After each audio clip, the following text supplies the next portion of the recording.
सो बेटा if I say आपका law of variable proportion, but this is one of the most important law of production function. ठीक है, अगर बेटा मैं प्रोड्यूसर बिहेवियर्स की बात करूंगा, आपने प्रोड्यूसर बिहेवियर में लॉ ऑफ वेरिएबल प्रपोर्शन नहीं समझा है, आपको यही समझा ही नहीं लॉजिक, बेटा आपका प्रोड्यूसर बिहेवियर पढ़ना पूरा खराब है, कोई मतलब ही नहीं है। ठीक है, अब इफ आई से before understand the law of variable proportion you must be knowing what is TP MP and AP. ठीक है, बेटा उसके बाद आपको समझना पड़ेगा प्रोडक्ट क्या है। बेटा व्हाट इज प्रोडक्ट? ठीक है, बेटा इफ आई से आपका प्रोडक्ट, बेटा प्रोडक्ट का बहुत सिंपल सा मतलब होता है anything which is offered to the general public for sale. बेटा इफ आई से आपका प्रोडक्ट, बेटा what is product? Anything which is offered to the general public for sale. बेटा दुनिया की हर वो चीज जो बिका हो उसको क्या बोलते हैं? Product. What is product? Anything which is offered to the general public for sale. बेटा दुनिया की हर वो चीज जो बिका हो, दुनिया की हर वो चीज जिसको आप खरीद सकते हो, that is known as what? Product. अब बेटा प्रोडक्ट में आपके पास तीन टाइप्स होता है। प्रोड्यूसर ने अपने कन्वीनियंस के हिसाब से प्रोडक्ट को तीन पार्ट में डिवाइड किया हुआ है। प्रोडक्शन के हिसाब से आपका प्रोडक्ट तीन पार्ट में डिवाइडेड है, आपका TP, AP and MP. TP, TP stands for total product, AP stands for average product and MP stands for marginal product. अब टीपी क्या, एपी क्या और एमपी क्या? टोटल प्रोडक्ट का मतलब होता है the total production done by the producer. In short अगर सिंपल वर्ड्स में आप समझोगे, टोटल प्रोडक्ट क्या होता है? The total production done by the producer और the total quantity of commodity produced by producer by using given inputs. मैंने पूरे इनपुट यूज करके कितना आउटपुट प्रोड्यूस करा, उसमें क्या होता है? आपका total product. What is total product? The total production done bye a producer, समझो आपका टोटल प्रोडक्ट। अब बेटा मैंने बोला कि मैंने 4 लेबर यूज करके, ये मेरा इनपुट था, ठीक है, 4 लेबर को यूज करने के बाद मेरा प्रोडक्शन था 100 यूनिट्स। टोटल प्रोडक्ट कितना हुआ? 100। 4 लेबर यूज करने के बाद बेटा मेरा टोटल प्रोडक्ट कितना था? 100 यूनिट्स। तो बेटा मेरा टोटल प्रोडक्ट कितना हुआ? 100। अब मैं आप लोगों से पूछूं, अगर 4 लेबर मिलकर 100 का प्रोडक्शन कर सकते हैं तो एक लेबर कितना प्रोडक्शन कर सकता है? तो आपका आंसर बिल्कुल सिंपल है सर, अगर 4 100 कर सकते हैं, एक बंदा 25 कर सकता है। इसको बेटा अपन क्या बोलते हैं? Average product. What is average product? एक इनपुट ने कितना आउटपुट प्रोड्यूस किया। ठीक है बेटा, एक इनपुट ने कितना आउटपुट प्रोड्यूस किया, आपका एवरेज प्रोडक्ट। समझा एवरेज प्रोडक्ट क्या है? एक इनपुट ने कितना आउटपुट प्रोड्यूस किया, आपका एवरेज प्रोडक्ट। ठीक है, output produce by the single unit of input. फिर से एक बार रिपीट करूं बेटा, एवरेज प्रोडक्ट क्या बोलते हैं? Output produce by a single unit of input, आपका एवरेज प्रोडक्ट। ठीक है बेटा, एपी का सिंपल सा फॉर्मूला होता है AP is equals to TP by Q. ठीक है, आई सेड बेटा आपका टोटल प्रोडक्ट कितना था? 100। आपके पास लेबर कितने थे? दिस इज नहीं। ठीक है, टोटल प्रोडक्ट कितना था आपका? 100 और आपके पास लेबर कितने थे? 4। एक ने कितना प्रोड्यूस किया? 25 यूनिट्स। दिस इज आपका AP, output produce by the single unit of input. समझा? Output produce by the single unit of input, जो आपका एवरेज प्रोडक्ट। उसके बाद आई सेड अगर अब तक अपने लेबर थे 4, लेबर कितने थे आपके पास? 4, और आपने प्रोडक्शन कितना किया? 100 यूनिट्स। लेबर थे 4, आपने प्रोडक्शन किया 100 यूनिट्स। अगर बेटा आपने अपना इनपुट चेंज कर दिया तो क्या आउटपुट चेंज होगा? क्या 110%? यस। अगर बेटा आपने अपना इनपुट चेंज किया आउटपुट चेंज होगा। ठीक है, मैंने बोला अब तक आपका टीपी था 100, अब आपका टीपी हो गया 150। ठीक है, अब तक बेटा आपका टीपी कितना था? 100, अब आपका टीपी हो गया 150। मेरे को एक बात बताओ, एडिशनल प्रोडक्शन कितना हुआ? 50 यूनिट्स का। एडिशनल प्रोडक्शन कितना हुआ आपका? 50 यूनिट्स का। जो आपका मार्जिनल प्रोडक्ट है, marginal product simple बोलता है the additional product done by the producer. But what is marginal product? The additional product, the additional production done by a producer. अब if I से आपका additional production, तो आप बोलोगे sir अब तक 100 था, अब 150 है, तो additional कितना हुआ? 50। तो आपका MP कितना हो जाएगा? 50। नहीं बेटा, MP बोलता है एक सिंगल यूनिट ऑफ इनपुट ने कितना एक्स्ट्रा आउटपुट दिया, extra output by extra input, that is called MP। अब मैंने बोला कि अब तक लेबर थे 4, अब तक लेबर कितना था? 4 और प्रोडक्शन कितना था? 100। लेबर कितना था? 4, प्रोडक्शन कितना था? 100। अब बेटा प्रोडक्शन हो गया 150 बिकॉज ऑफ 6 लेबर्स। तो बेटा 2 आपने इनपुट भी इंक्रीज किया, इनपुट कितने बजे इंक्रीज हुआ? 2 से, और आउटपुट इंक्रीज हुआ है 50 से, तो एक लेबर ने 25 से एक्स्ट्रा प्रोड्यूस किया। This is called MP, output produce by a single unit of input as well. ठीक है, बेटा एमपी क्या बोलता है? एमपी सिंपली बोलता है additional output by additional input, और वन मोर इनपुट से कितना आउटपुट जनरेट हुआ। तो what is marginal product? Marginal product refers to additional production done by a producer by using one more unit of input. The additional production done by a producer by using one more unit of input. बरोबर? Done? समझा इतना? अब आपके MP का formula होता है change in TP by change in Q. Changing TP by changing Q, आपका TP MP AP. अब आपको टीपी एम्पीयर एपी क्लियर है तो it is very easy to understand the law of variable proportion, ठीक है। अब इफाई से आपका लॉ ऑफ वेरिएबल प्रोपोर्शन, सिर्फ लॉजिक में ऐसा क्लियर करता हूं, बड़ा इफाई से आपका law of variable proportion, so law of variable proportion based on what, variable factors, the law of variable proportion based on what, variable factors, and it is also based on short run production function, it is also based on what, short run production function। बड़ा फिर से एक बार repeat कर रहा हूं, the law of variable proportion is one of the most fundamental law of production given by Mr. Flux। the law of variable proportion is one of the most fundamental law of production। बड़ा अगर production का सबसे important law की अपन बात करें पूरे economics में, that is आपका law of variable proportion. So the law of variable proportion was the most fundamental law of production given by Mr. Flux, and the law is based on what, variable factor। There are two types of factor, fixed factors and जल्दी answer, fixed factors and variable factor। What are fixed factors? Fixed factors are those factors that do not change as per the law of output, and what are variable factor which keeps on changing as per the perfect है। अब इसमें अपन बोलते हैं short run production function. So law का आपके पास पहला थ्योरी है, the law is based on what, short run production function. अब what is short run production function? Short run के आपके पास दो पार्ट्स होते हैं। What is short run production function? When the fixed factor remain constant, variable keeps on changing, variable keeps on changing। अब बेटा आपका शॉर्ट रन प्रोडक्शन फंक्शन क्या बोलता है, अगर आपको शॉर्ट रन में आउटपुट इंक्रीज करना है, अगर बेटा आपको शॉर्ट रन में आउटपुट इंक्रीज करना है, अपन आउटपुट कैसे इंक्रीज करते हैं, fixed factor will remain constant and variable keeps on changing as per level of output. The law says in the case of law of variable proportion, the fixed factor remain what, constant, the variable keeps on changing. अब law ये बोलता है, अगर अब बेटा for example ये आपका piece of land है, ठीक है, बेटा आपके लिए पीस ऑफ लैंड है, ये piece of land is for आपका फिक्स्ड फैक्टर, ये piece of land is for आपका फिक्स्ड फैक्टर। अब ये लैंड के ऊपर अगर आपको कल्टीवेशन करना है तो you have to employ what, labours, ठीक है, या फार्मर्स यू कैन से। अब मैंने क्या किया, मैं अपना फर्स्ट फार्मर यूज किया, ठीक है, तो क्या एक फार्मर पूरे लैंड को कवर कर सकता है क्या? बेटा एक फार्मर पूरे लैंड को कवर कर पाएगा क्या? नहीं। मैंने बेटा एक फार्मर यूज किया, एक फार्मर ने इतना एरिया ऑफ लैंड कवर कर दिया। मैंने सोचा कि बेटा फार्मर इंक्रीज करते प्रोडक्शन और बढ़ जाएगा, बेटा मैंने सेकंड फार्मर यूज किया तो उन्होंने मिलके इतना एरिया ऑफ लैंड कवर कर लिया, बरोबर। जब मैंने थर्ड फार्मर यूज किया उसने इतना लैंड कवर कर लिया, मैंने फोर्थ फार्मर यूज किया, पूरा का पूरा लैंड कवर कर लिया, ठीक है। अब बेटा प्रोड्यूसर ने बिल्कुल सिंपल से लॉजिक लगाया कि जितना मैं वेरिएबल फैक्टर इंक्रीज कर रहा हूं उतना मेरा आउटपुट इंक्रीज हो रहा है, ठीक है, जितना मेरा वेरिएबल फैक्टर का इनपुट इंक्रीज हो रहा है उतना मेरा आउटपुट इंक्रीज हो रहा है, as simple as that, yes और नो बेटा। अब बेटा प्रोड्यूसर ने क्या किया, प्रोड्यूसर ने फिफ्थ लेबर यूज किया। अब फिफ्थ लेबर भी इस लाइन पे आ गया। मेरे को एक बात बताओ, फिफ्थ लेबर की अपने पास काम बचा है क्या? अगर बेटा इसके बाद अगर आपको आउटपुट बढ़ाना था तो आउटपुट बढ़ाने के इनपुट क्या चाहिए था, लैंड, आपने डाला क्या, लेबर।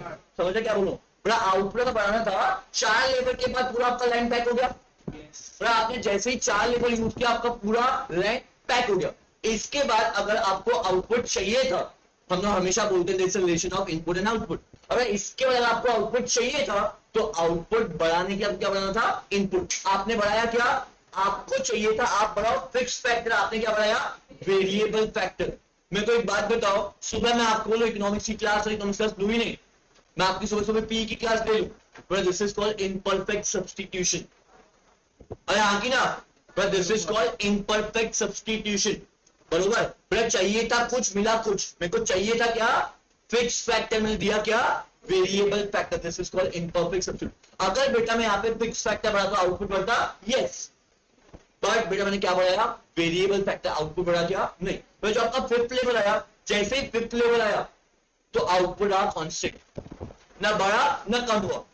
अब प्रोड्यूसर को ये लगा कि फिफ्थ लेवल थोड़ा सा निकम्मा नकारा होगा, चलो लेबर थोड़ा बढ़ाते हैं, तो इसने सिक्स्थ लेवल बढ़ाया।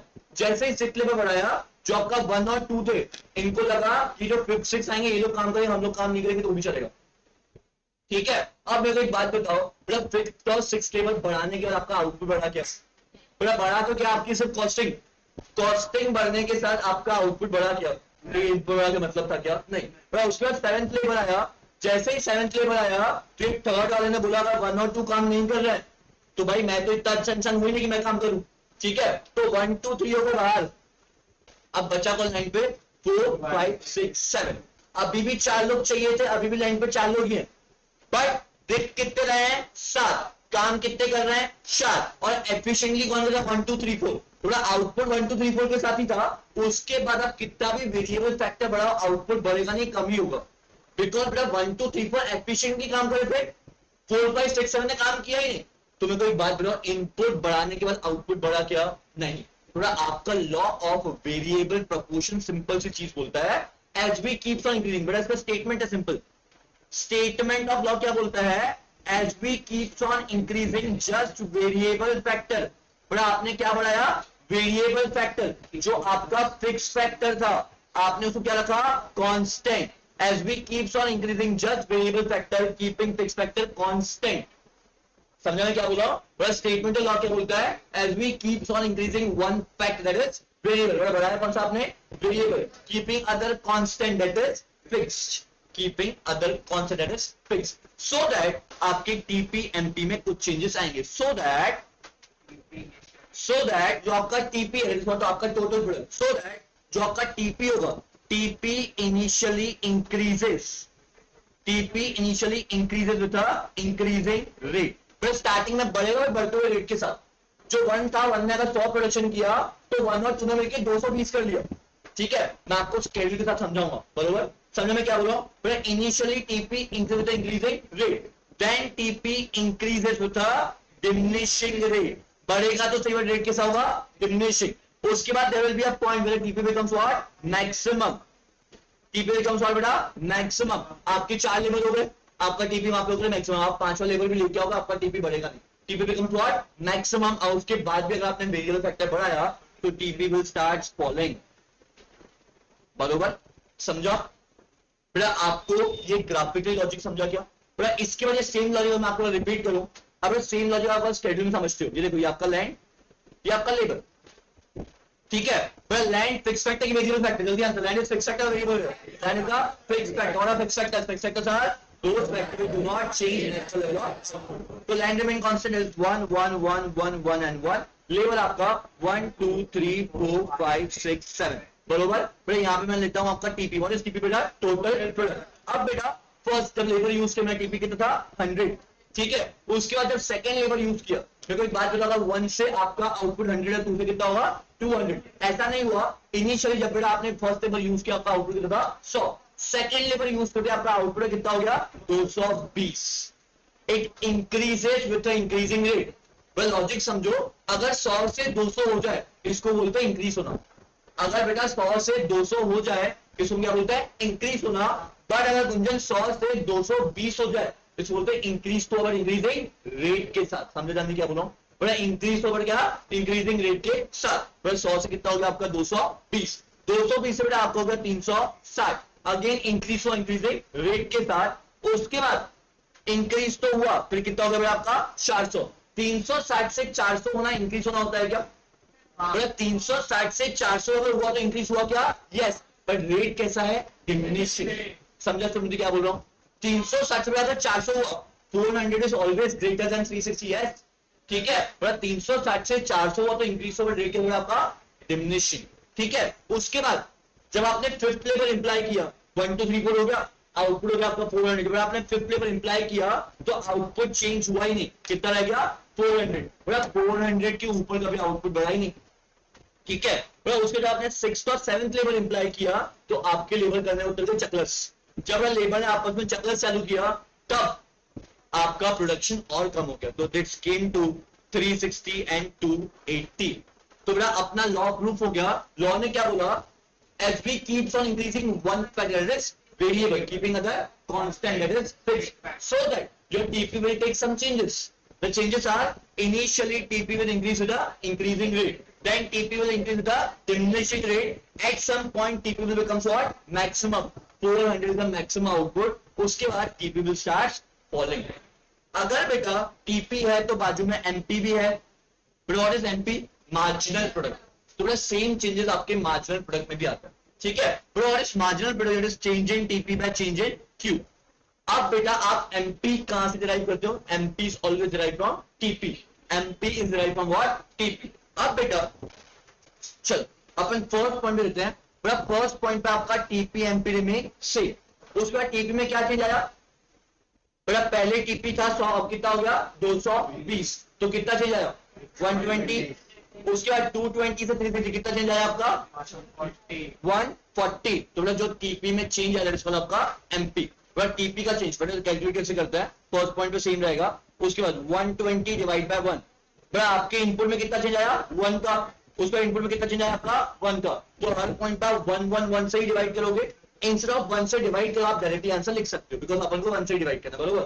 बट अगर आप एग्जाम में एमपी फाइंड आउट करते हो तो डायरेक्टली चेंज फाइंड आउट मत करना, डिपेंड करता है इनपुट में कितना चेंज आया। अगर यहाँ पे अपने इनपुट में कांस्टेंट चेंज है 1 का, अगर आपके इनपुट 2 के बाद 4 है, 4 के बाद 8 है, तो आपको फिर इनपुट से भी डिवाइड करना पड़ेगा। यहाँ पे अपना 1 कांस्टेंट है, पर वहां पे यहाँ कुछ इंपॉर्टेंट बता दो, पर वहां पे अगर 1 कांस्टेंट है तो आपको इजीली आपने सिर्फ डिफरेंस निकाल लिया। अब वहां पे अगर 1 कांस्टेंट नहीं रहा तो आपको फिर इनपुट से डिवाइड करना पड़ेगा, एमपी फाइंड आउट करना। डन है, ये चीज समझी। 140, उसके बाद 360 400 में कितना बड़ा डिफरेंस है आपका 40, और this becomes 0, then becomes -40 and -80। पूरा एमपी के ऊपर आपकी थ्योरी दी हुई है। अब टीपी एमपी में क्या चेंजेस आएंगे, ठीक है, ये समझा, टीपी समझा। एमपी का हिसाब ऐसा होता है, initially MP increases, initially MP increases because TP is increasing with increasing rate। But जो चेंजेस TP में आते हैं सेम चेंजेस MP में आते हैं, because MP is derived from TP। फिर से रिपीट करो बेटा, जो चेंजेस आपके TP में आएंगे सेम चेंजेस MP में आते हैं, because MP is derived from TP। तो जब बेटा TP इंक्रीज होगा इंक्रीजिंग रेट के साथ MP ऑल्सो इंक्रीजेस। जब TP इंक्रीज होगा इंक्रीजिंग रेट के साथ MP also increases. when TP increase with a diminishing rate MP diminishes। समझ में क्या बोलो, सी जब बेटा आपका 400 पे TP इंक्रीज हुआ डिमिनिशिंग रेट के साथ MP also diminishes। when TP becomes maximum, वह जब TP में कोई चेंज आया ही नहीं तो MP becomes what 0। when TP becomes maximum MP becomes what 0। when TP starts falling MP becomes negative। समझा। अगर बेटा इसके रिलेशनशिप को शॉर्ट में कंक्लूड करूं तो इसका रिलेशनशिप समझो। एग्जाम में पूछेगा relationship between TP and MP, relationship between TP and MP. Short में रिलेशनशिप कंक्लूड कर लो, when TP increases with increasing rate MP also increases. समझा क्या बोला, when TP increases with increasing rate MP also increases. When TP increases with a diminishing rate MP falls, ठीक है, या MP also diminishes। when TP becomes maximum MP becomes 0। when TP becomes maximum MP becomes 0। when TP starts falling MP becomes negative। समझा क्या इतना, इतना समझा। अगर बेटा आपने एग्जाम में आपसे law of variable proportion 6 marks में पूछा गया है, पहले आप लिखोगे इंट्रो, ठीक है, law of variable proportion, one of the most fundamental law of production given by this. पहले आपका इंट्रो का statement of law, statement of law के बाद स्केड्यूल, स्केड्यूल का एक्सप्लेनेशन, ठीक है, और स्केड्यूल के एक्सप्लेनेशन के बाद आपका ग्राफ और ये रिलेशन, ठीक है। स्केड्यूल का एक्सप्लेनेशन मतलब क्या, ये रिलेशन को एक्सप्लेन करना, ठीक है। उसके बाद बेटा यहां तक क्लियर हुआ। अब बेटा मेरे को एक बात बताओ, आपने यहाँ पे 3 स्टेजेस देखी, ठीक है, टीपी एमपी में आपने 3 स्टेजेस देखी। एक था आपका इंक्रीजिंग स्टेज, एक था आपका डिमिनिशिंग स्टेज, बेटा एक था आपका नेगेटिव स्टेज, ठीक है। बेटा यहां जान दो, बेटा ये आपकी इंक्रीजिंग स्टेज, ये आपकी डिमिनिशिंग स्टेज, ये आपकी नेगेटिव स्टेज। आपके पास 3 स्टेजेस है जहां पे मेरा प्रोडक्शन इंक्रीज हुआ, फिर डिमिनिश हुआ, फिर नेगेटिव हुआ। इंक्रीजिंग स्टेज, डिमिनिशिंग स्टेज है, नेगेटिव स्टेज। अब आपसे एग्जाम में क्वेश्चन पूछता है कि कौन से स्टेज पे एक रैशनल प्रोड्यूसर को ऑपरेट करना चाहिए। स्टेज 2। आप लोगों ने सिंपली आंसर दे दिया स्टेज 2, बट रीजन क्या है बेटा, मेरे को एक बात बताओ, अगर स्टेज 1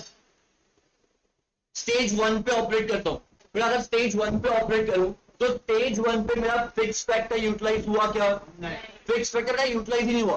फिक्स फैक्टर को यूटिलाइज करने के लिए 4 लोग चाहिए, मैंने सिर्फ यूज करे 3, तो फिक्स फैक्टर यूटिलाइज हुआ क्या, बेटा कोई भी प्रोड्यूसर अंडर यूटिलाइजेशन पे ऑपरेट करता ही नहीं है। तो बेटा आप कभी भी अंडर यूटिलाइजेशन में ऑपरेट नहीं करोगे, आपका फर्स्ट स्टेज तो यहीं से हट गया, you can not operate in stage 1। बरोबर। फिर स्टेज 1 पे क्यों नहीं ऑपरेट किया? Because under utilisation of fix factor. ठीक है, अगर बेटा स्टेज 3 की बात करूं मुझसे पागल, अगर स्टेज 3 की बात करूं तो स्टेज 3 में आपको मिल रहा है नेगेटिव रिटर्न। बेटा नेगेटिव रिटर्न में कौन सा प्रोड्यूसर ऑपरेट करेगा? मतलब इनपुट देने के बाद भी बेटा आपके पास कुछ आउटपुट नहीं है। बेटा इनपुट देने का आउटपुट आया क्या? नहीं। उसके बाद अगर आप स्टेज 2 को देखोगे तो स्टेज 2 में क्या हुआ? आपने फिक्स फैक्टर को पूरा यूटिलाइज करा। आपके जो वेरिएबल फैक्टर थे, वेरिएबल फैक्टर ने बराबर आपका साथ दिया है और आपके पास मैक्सिमम प्रोडक्शन दैट इज 400। इससे ज्यादा प्रोडक्शन कभी आपने स्टेज 1 में अचीव किया ना स्टेज 3 में अचीव किया। तो stage 2 the stage of operation because stage 2 gives you maximum production. समझा? समझा? थोड़ा आपको तीनों स्टेजेस भी एक्सप्लेन करनी है, स्टेज 1, स्टेज 2 एंड स्टेज 3। नीचे लिखोगे stage 2 the stage of operation, why not stage and stage 3? Stage 1 में we have a underutilization of fixed factors, बड़ा ये पूरा एक्सप्लेन करना है। In the case of stage 1 we have a underutilization of fixed factors and stage 3 में there is a negative returns. So stage 2 is the only stage where we have a maximum production. So stage 2 is the stage of operation. Full stop, question होता खत्म। अगर आपने इतना explain किया you will get entire 6 marks for law of variable proportion। समझा क्या? Clear हुआ?